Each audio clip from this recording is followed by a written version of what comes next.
The public will soon have access to a one-stop web portal for information on tax credits and direct financial assistance the state is offering to help businesses grow and expand in Connecticut. Governor Daniel Malloy announced the initiative at a press conference in Bloomfield.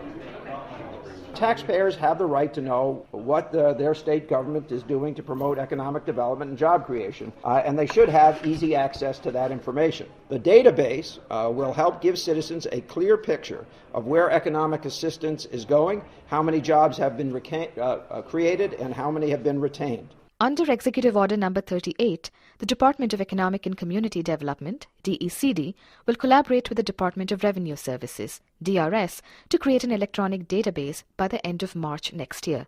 Also, the DRS will provide information on the number of credits claimed in the previous fiscal year and those carried forward to offset future tax liabilities. The initiative was proposed during the last legislative session by Controller Kevin Lembo, but it failed to pass when the Senate ran out of time.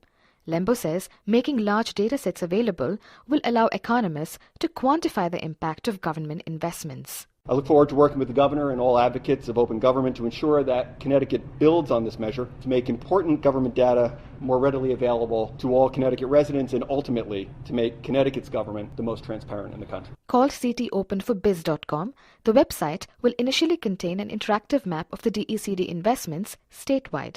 In the future, the map will include other sources and recipients of government funding.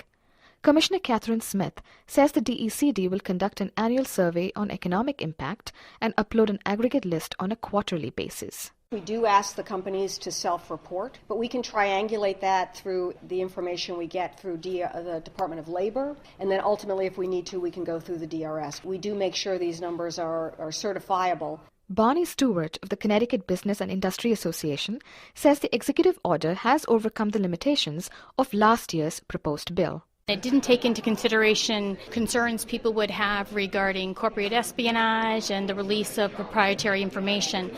I think the 1 year that the Governor, the Comptroller, and DECD have spent on this issue really is reflected in the final result because they've done a great balancing job of looking at economic development programs and sharing information that will not harm a company, yet at the same time provide taxpayers with information regarding how successful these job creation or economic opportunity programs are. The website will also disclose names of companies that have failed to deliver on their promises and if the DECD has declared them to be in default. Sujata Srinivasan, WNPR News.